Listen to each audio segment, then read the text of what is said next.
When he left the orphanage, they told him he inherited a worthless silo, a concrete ghost on a forgotten patch of land. What he discovered inside would change everything. If you've ever felt like the world wrote you off before you even got started, I need you to stick around for this.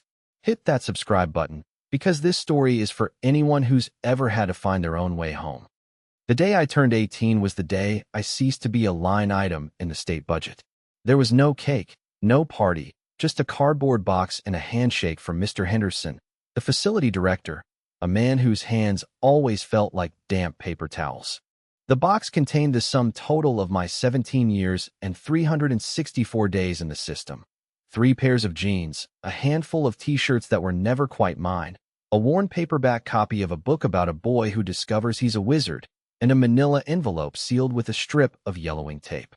"Your effects, Leo," Mr. Henderson had said, his voice carrying the same flat, institutional echo as the hallways. Effects. The words sounded like something you'd list after a natural disaster. I stood on the curb outside the Northgate Youth Authority, the same curb where I'd been dropped off as a 6-year-old with a social worker who promised my mom would be back soon. She never came back. The institution had been my home, but it was never a home. It was a holding pattern. A place of beige walls, disinfectant smells, and the quiet, simmering anger of kids who knew they were disposable. Now, the holding pattern was over. I was free, which felt a lot like being untethered in a hurricane.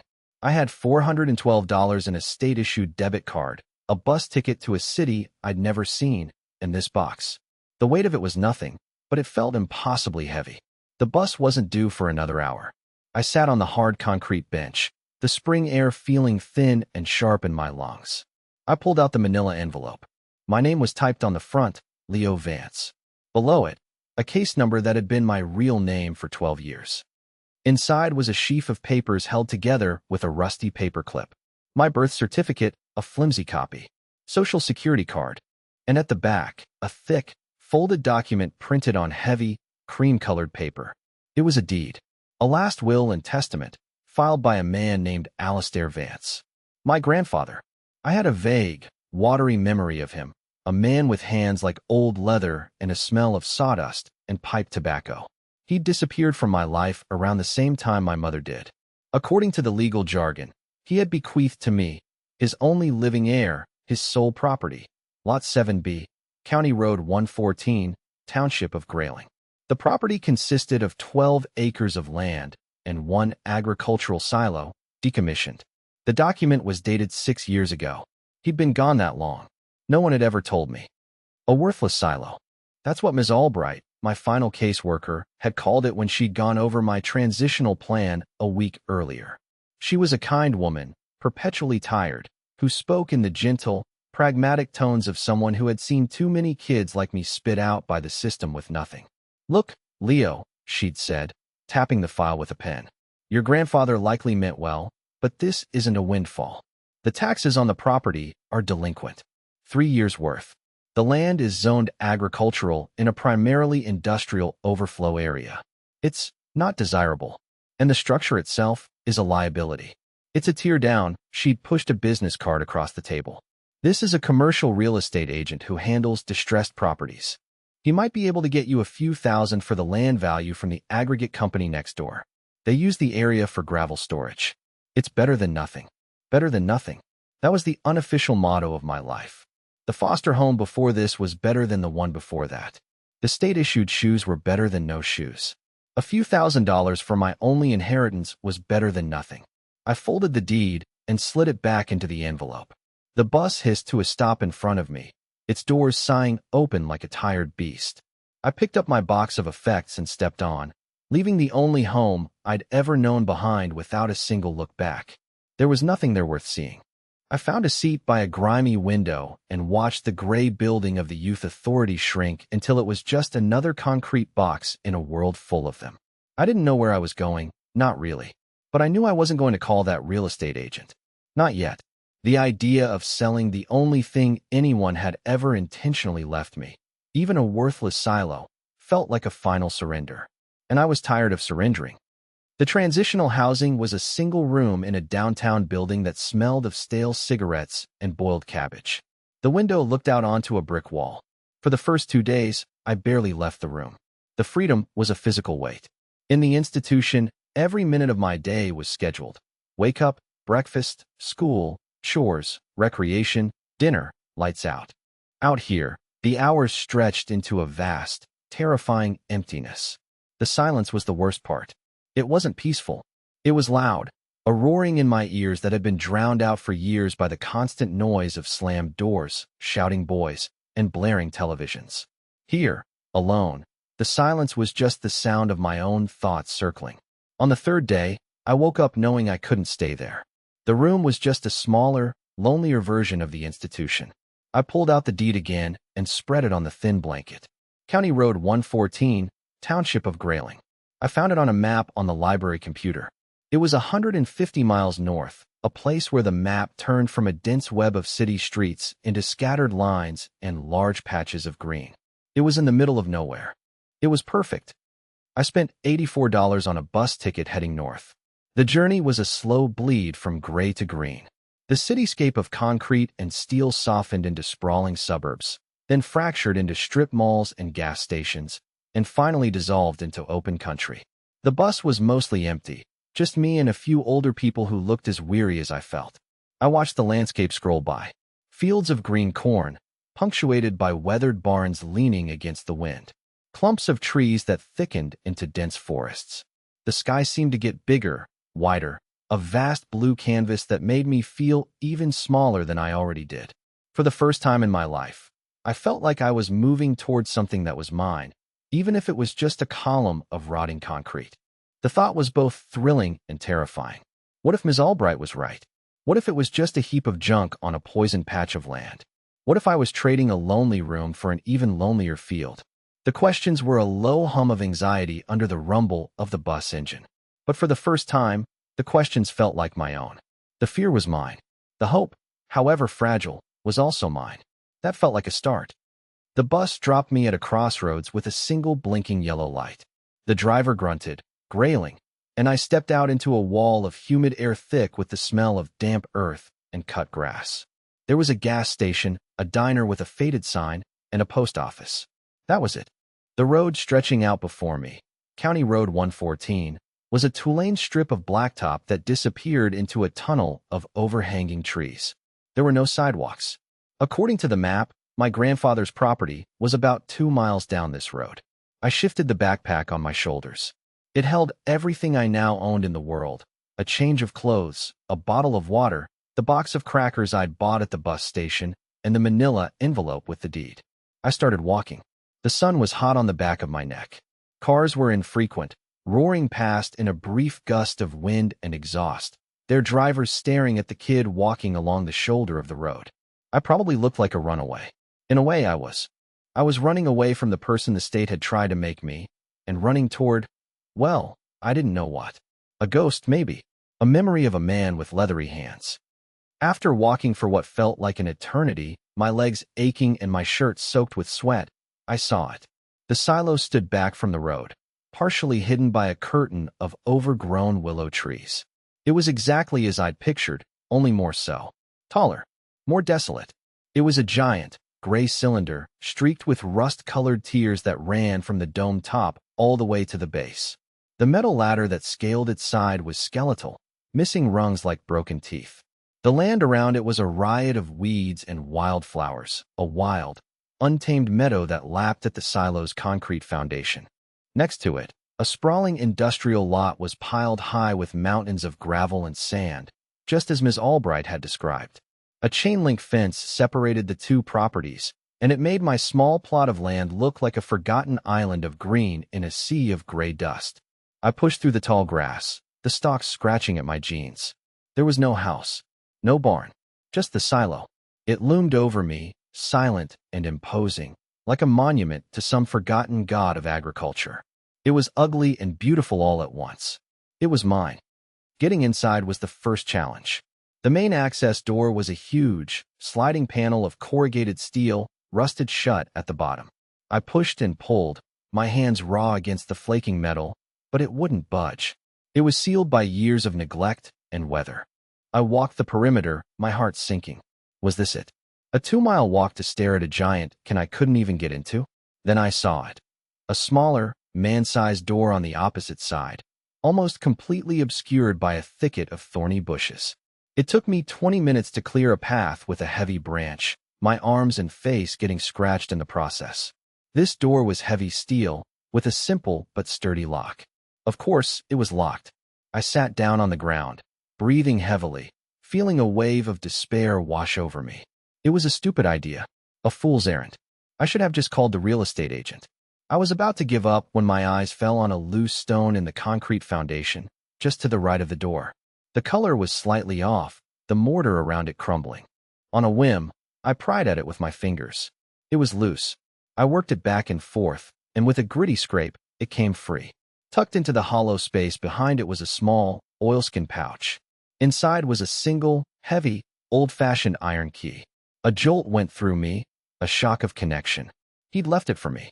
My grandfather had left me a key. The key turned in the lock with a groan of protest, the sound of metal grinding against years of rust and disuse. It took all my weight to turn it, but finally, there was a loud, satisfying clunk.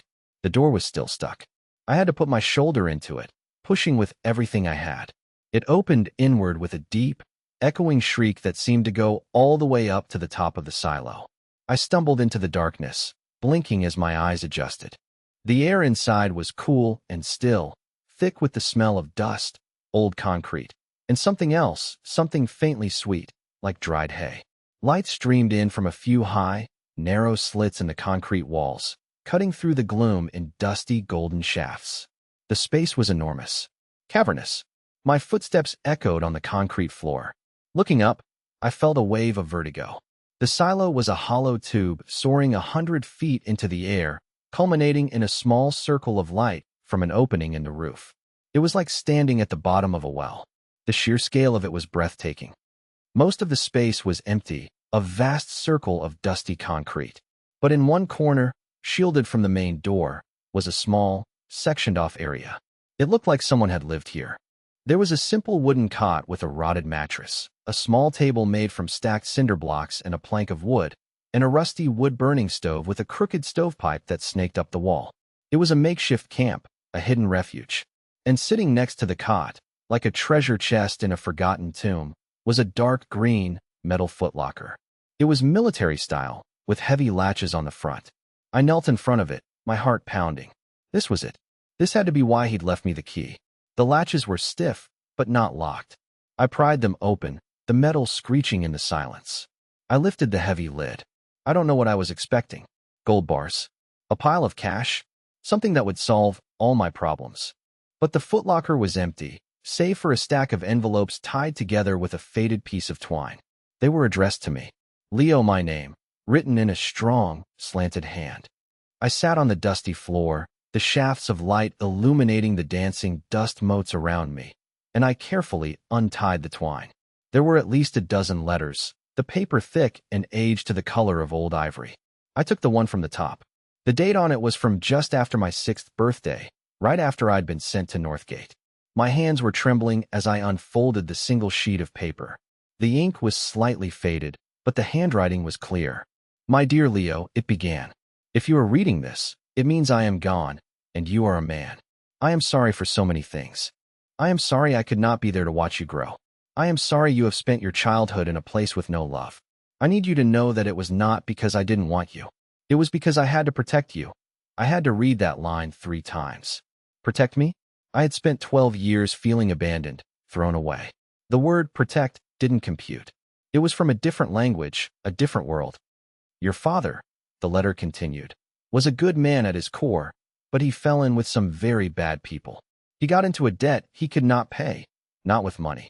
They were criminals, Leo, violent men. After your mother's accident, they came looking for him, and they made it clear that they would take you as payment. I couldn't let that happen. I tried to handle it. I sold my house, my business, everything I had, to pay them off. But it wasn't enough. They were a cancer that couldn't be cut out. The only way to keep you safe was to make you disappear. To make you invisible. The words hit me like a physical blow. I leaned back against the cold concrete wall, the letter shaking in my hand.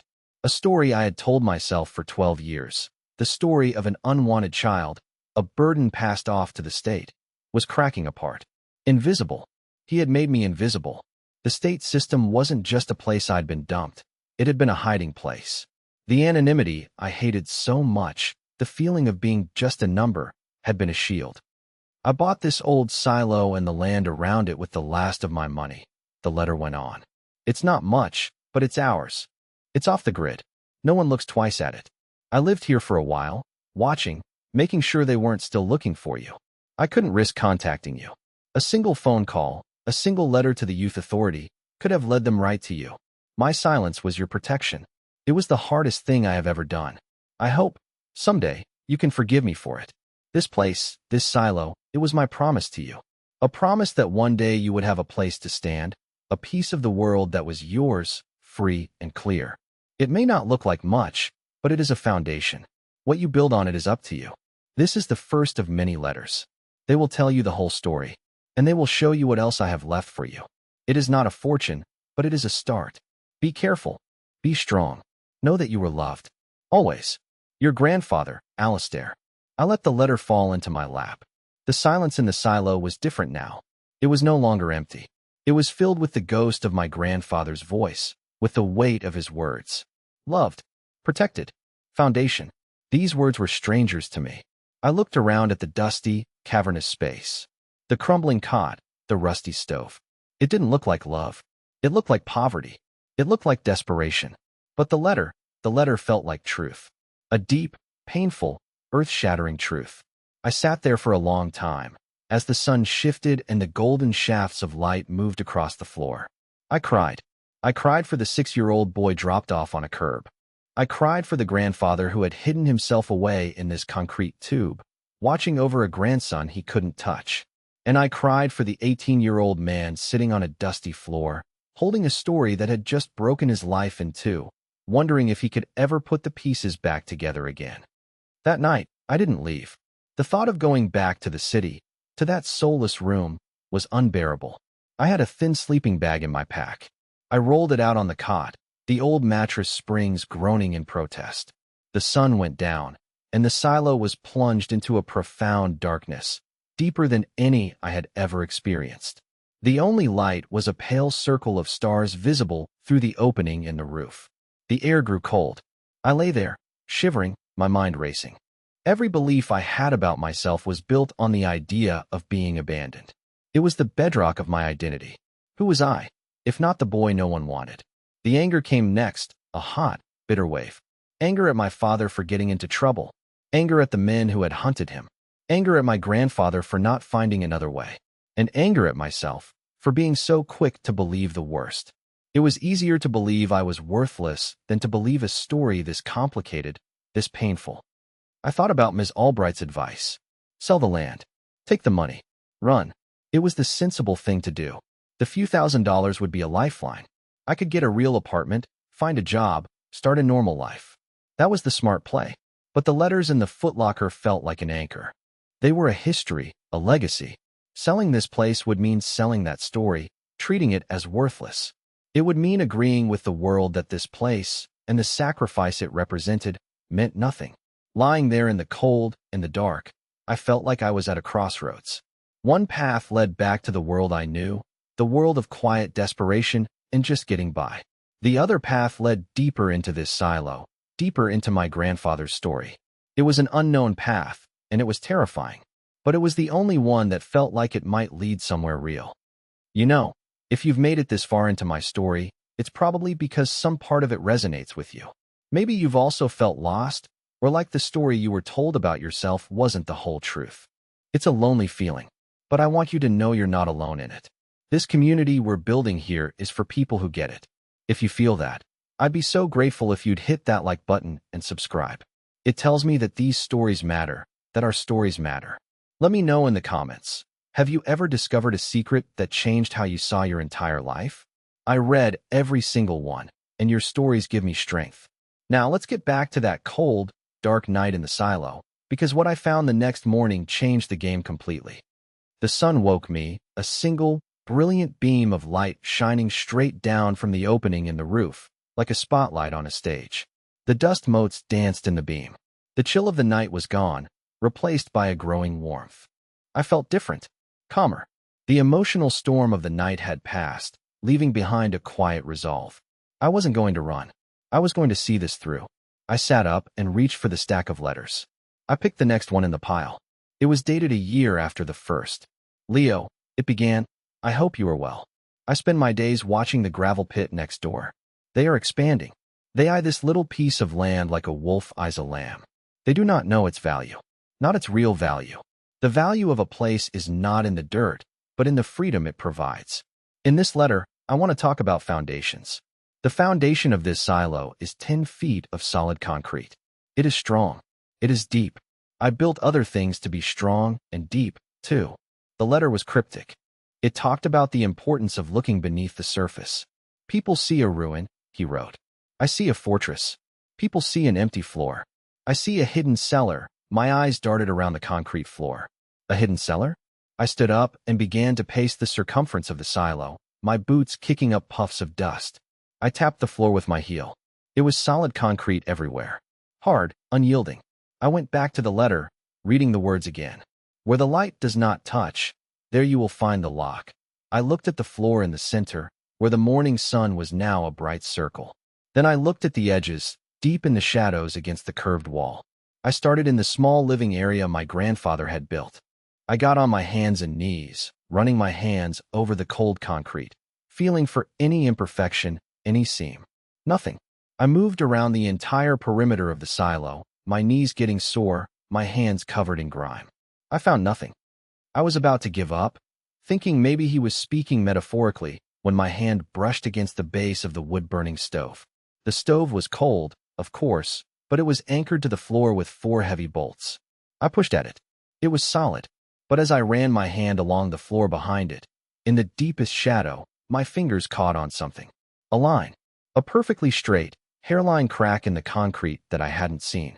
It formed a perfect square, about 3 feet by 3 feet, tucked away behind the stove. I looked closer. In one corner of the square, almost invisible, was a small, recessed metal ring, flush with the floor. My breath caught in my throat. I hooked my fingers into the ring and pulled. It was incredibly heavy. I had to brace my feet against the base of the stove and pull with my entire body. With a deep, sucking sound of displaced air, the square of concrete lifted. It was a concrete plug, a lid, thick and heavy. And beneath it was a dark, square hole and a wooden ladder leading down. The air that rose from the opening was cool and smelled of damp earth and cellar cold. I hesitated for only a moment. I grabbed the flashlight from my backpack, clicked it on, and swung my legs over the edge. The ladder was sturdy, the wood old but sound. I descended about 10 feet into the darkness. The flashlight beam cut through the gloom, revealing a small, square room. It was a root cellar, dug out of the earth beneath the silo's foundation. The walls were lined with rough-hewn wooden shelves. But they weren't stocked with jars of preserves. They were stocked with supplies. There were dozens of sealed, military-grade MRE packs, meals ready to eat. There were containers of purified water. There were boxes of batteries, first aid kits, warm blankets sealed in plastic, work gloves, tools, and a brand new pair of work boots in what looked like my size. It was a survival cache, enough to last one person for months. My grandfather hadn't just left me a story. He had left me a lifeline. On the central shelf, right at eye level, was another metal box. This one was smaller, an old ammunition can. I lifted it down. It was heavy. I carried it over to the base of the ladder, into the faint light from the silo above, and opened it. The top layer was filled with more letters. Beneath them, bundled in oilcloth, were stacks of cash. Not a fortune, but more money than I had ever seen in my life. I counted it, my hands shaking. $10,000. In 20s and 50s. It was enough to pay the back taxes. It was enough to buy a cheap truck. It was enough to live on for a year if I was careful. It was a start. A real start. Beneath the money was a small, leather-bound journal. I opened it. It was my grandfather's. The first page had a photo tucked into it. A young man and woman, smiling, holding a baby. My parents. And me. I had never seen a picture of them before. I traced the outline of my mother's face. A ghost I had only known through vague, childish memories. She looked happy. They both did. I sank to the floor of the cellar, the ammo can in my lap, and I began to read the journal. It wasn't like the letters. The letters were for me. The journal was for him. It detailed the years after my parents were gone. It was a log of his pain, his fear, and his unwavering determination to protect me. He wrote about trailing the men who were after my father, learning their habits, their connections.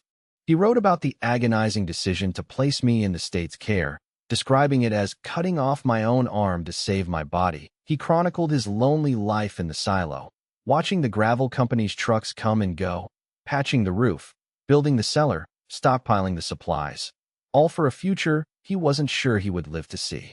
He wrote about me. He had followed my life from a distance, getting what little information he could from a sympathetic contact he had in the social services system. He knew I'd been moved from one foster home to another. He knew I'd ended up at Northgate. Each entry was filled with a quiet, desperate love. One entry, from about 2 years ago, stood out. "The last of them is gone," he wrote. "The man who held my son's debt, the one they called the collector, is dead. Heart attack. The crew he ran with scattered to the winds. The threat is over. It is finally over. I can bring the boy home. I will go tomorrow." But the next entry was dated a week later, the handwriting shaky. "The doctor was not kind. The cancer in my lungs has spread. They give me months. I have run my race, and I will not see the finish line. I will not get to see my boy's face as a man. I have failed him in the end." He hadn't failed. He had won. He had outlasted the threat. He had secured this place for me. He had given me a history, a foundation, and a future. He just hadn't lived long enough to hand it to me himself. I closed the journal, the weight of his sacrifice settling over me not as a burden, but as a gift. A profound, heartbreaking gift. The next few days were a blur of work. I used the money from the cellar to take a taxi back to the nearest town. I went to the county courthouse and paid the 3 years of back taxes. The woman at the counter looked at me, a kid in dusty clothes paying a multi-thousand-dollar bill in cash, with suspicion. But the receipt she gave me was one of the most beautiful things I had ever seen. This land was mine, free and clear. I went to a used car lot and bought an old, beat-up, but reliable pickup truck for $2,000. I got a driver's license. I opened a bank account. I bought groceries, cleaning supplies, a new mattress, and a propane camp stove. Each purchase felt like a victory, a small act of building a life. I drove my truck back to the silo, the bed filled with the beginnings of a home, and felt a surge of pride I had never known. Then, the outside world intruded. Tucked into the handle of the silo door was a crisp, white envelope. It was from a company called Granite Ridge Development. The letter inside was polite, professional, and predatory. It referenced the unimproved nature of my property and its potential environmental liabilities. It made a generous, as-is offer of $5,000 for the 12 acres, citing their need to expand their adjacent aggregate storage facility. $5,000. After everything I had learned, the offer was a profound insult. It was an attempt to erase my grandfather's story, to pave over his legacy with gravel. They saw a worthless silo. They saw a problem to be bulldozed. They didn't see the foundation. They didn't see the fortress. They didn't see the home. I crumpled the letter in my fist. Ms. Albright's voice echoed in my head. "It's better than nothing." She was wrong. This place wasn't nothing. It was everything. I had a choice. A clear one. I could take their money. $10,000 from my grandfather, $5,000 from them. $15,000. I could walk away from this cold, dusty silo and start over somewhere new, somewhere comfortable. No one would blame me. It would be the logical, sensible path. Or I could stay. I could fight for this small patch of wild green land. I could pour my life, my sweat, and the money my grandfather left me into this place. I could make his fortress my home. It would be hard. It would be lonely. The developers wouldn't just go away. They would push. But as I stood there, in the long shadow of the silo, I knew there was no real choice at all. Walking away would be the real abandonment. It would be abandoning him and everything he did for me. I smoothed out the crumpled letter, took a pen from my backpack, and wrote a single word on it in big, bold letters. And the next day, I mailed it back. The weeks that followed turned into months. I worked from sunup to sundown. I hauled out the years of debris from the silo. I scrubbed the concrete walls. I patched the small leaks in the roof with tar. I used the tools my grandfather had left to build sturdy shelves, a proper table, and a frame for my new bed. I bought a small generator for electricity and a large water tank. I installed a composting toilet. Slowly, painstakingly, the cavernous, empty space began to feel like a home. It was Spartan, but it was mine. I learned to live with the rhythms of the land. The sound of the wind whistling around the top of the silo. The way the light changed throughout the day. The cry of hawks circling overhead. I was more alone than I had ever been in my life. But for the first time, I wasn't lonely. The developers didn't give up. A man in a suit came by, driving a shiny black sedan that looked ridiculous parked in the tall grass. His name was Mr. Davies. He was smooth and friendly, with a smile that didn't reach his eyes. He doubled their offer. 10,000. Son, he said, leaning against his car. Let's be realistic. What are you going to do with this thing? It's a ruin. You're living in a grain silo. Take the money. Get a real start in life. I just looked at him. I already have a real start, I said, and went back inside. He came back a week later with a warning. He mentioned zoning ordinances, building codes, public nuisance complaints. He was trying to intimidate me, to bury me in the same kind of systemic pressure that had haunted my family for years. But my grandfather had taught me about foundations. Mine was strong. This is my home, I told him. You're trespassing. Please leave. He left, his smile gone, replaced by a tight, angry line. I knew it wasn't over, but I also knew I wasn't going to break. I found a part-time job at the gas station at the crossroads, pumping gas and stocking shelves. The owner, a gruff old man named Sal, didn't ask a lot of questions. He just saw a kid who was willing to work hard. The people in the small community started to know me. The woman at the post office. The waitress at the diner. They were wary at first of the strange boy living in the old silo. But slowly, they began to see me not as an outsider, but as a neighbor. Sal taught me how to fix a flat tire. The waitress, a woman named Carol, started sending me home with leftover pie. I was building a community, one small connection at a time. I was putting down roots in the soil my grandfather had saved for me. One evening, after my shift, I was sitting at the table I'd built, reading my grandfather's journal again, when there was a knock on the heavy steel door. It was the first time I'd had a visitor. I opened it to find Ms. Albright standing there, looking out of place in her sensible city clothes. She looked at me, then at the lit interior of the silo behind me, a look of utter astonishment on her face. "Leo," she said, as if she was seeing a ghost. I was in the area for another case. I had to see. The real estate agent called me, said you'd turned down a significant offer. I was worried about you. I stepped aside and let her in. She walked into the center of the silo, her mouth slightly open, taking in the clean floor, the simple furniture, the warmth from the wood stove. "You live here," she said. It wasn't a question. "Yes," I said. "It's my home." She walked over to the table and saw the open journal, the photo of my parents tucked inside. She looked at me, her professional composure finally cracking. "His file was sealed," she said softly. "Your grandfather's. He petitioned the court. Said it was for your protection. We never knew the details, just that he'd relinquished his rights. We all assumed he just didn't want you." I shook my head. "He wanted me more than anything," I said. "He just wanted me to be safe more." I told her everything. About the letters, the seller, the money, the developers. I told her the whole story. She sat at my table, in the home I had built inside a ruin, and she listened. When I was finished, there were tears in her eyes. "All these years," she whispered. "All these years, we tell ourselves these stories to make sense of things. The deadbeat parents. The grandparents who can't be bothered. We see the file, not the person." She looked at me, and for the first time, I felt like she was truly seeing me. "Leo Vance, not a case number. He left you more than a silo, didn't he?" she said. "He left you a choice. And you made the right one." Her visit was a turning point. It was validation from the very system that had defined me for so long. She made some calls. She put me in touch with a pro bono legal aid service that specialized in land disputes. They sent Granite Ridge Development a cease and desist letter that was a work of art. The harassment stopped. They still own the gravel pit next door, their mountains of gray dust a constant reminder of the world that sees value only in what can be bought and sold. But they leave me alone. My island of green is safe. It's been 2 years now. The silo is a real home. I have solar panels on the roof for power and a well for water. I planted a garden.